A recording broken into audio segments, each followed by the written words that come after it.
बिहार समेत देश भर में एसआईआर को लेकर घमासान मचा हुआ है। बिहार से दिल्ली तक इसको लेकर प्रदर्शन हो रहा है। कांग्रेस की अगुवाई में विपक्ष का आरोप है कि चुनाव आयोग धांधली कर रहा है। इस विरोध को मजबूत करने के लिए विपक्ष ने सीवान की महिला का इस्तेमाल करना शुरू किया है।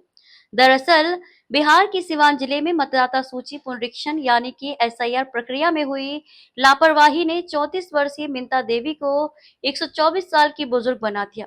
विपक्षी दलों ने इसे लेकर चुनाव आयोग पर तीखा हमला बोला है। जानकारी के मुताबिक सिवान के दुरौंधा विधानसभा निर्वाचन क्षेत्र में आने वाले अरजानीपुर गांव की निवासी मिंता देवी ने हाल ही में पहली बार मतदाता सूची में अपना नाम दर्ज कराने के लिए ऑनलाइन आवेदन किया था।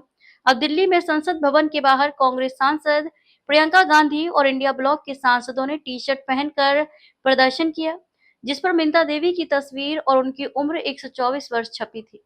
विपक्ष ने इसे चुनाव आयोग की नाकामी करार देते हुए एसआईआर प्रक्रिया पर सवाल उठाए।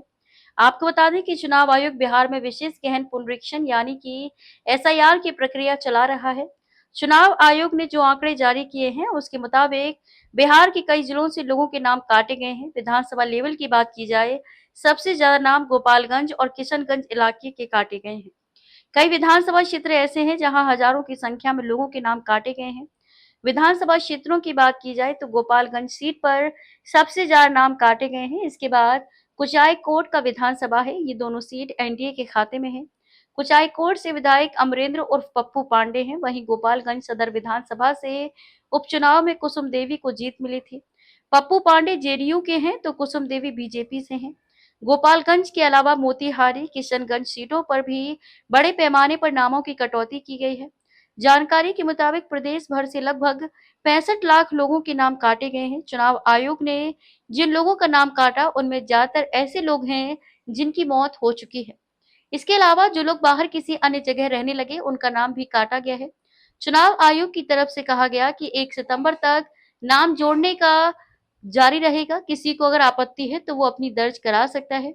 चुनाव आयोग की एसआईआर में सामने आया कि साल 2020 के चुनाव में जिन 10 सीटों पर सबसे ज्यादा नाम काटे गए हैं, वहां पर 7 सीटों पर सत्तारूढ़ दल ने और 3 सीटों पर महागठबंधन ने जीत दर्ज की थी। नामों की कटती होने के बाद विपक्ष और पक्ष दोनों की टेंशन बढ़ना तय है। 2024 की लोकसभा मतदाता सूची की तुलना में प्रतिशत के लिहाज से गोपालगंज जिले में सबसे अधिक मतदाता हटाए गए।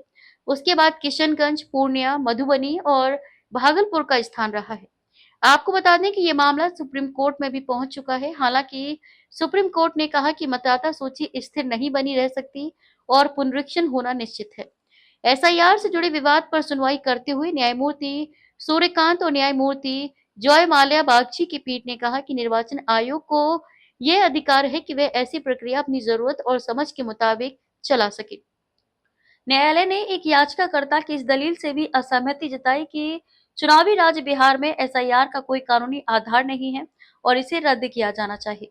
इससे पहले शीर्ष अदालत ने कहा कि मतदाता सूची में नागरिकों या गैर नागरिकों को शामिल करना या बाहर करना निर्वाचन आयोग के अधिकार क्षेत्र में है और बिहार में मतदाता सूची की एसआईआर में आधार और मतदाता पहचान पत्र को नागरिकता के निर्णायक प्रमाण के रूप में स्वीकार नहीं करने के आयोग के रुख का न्यायालय ने समर्थन किया।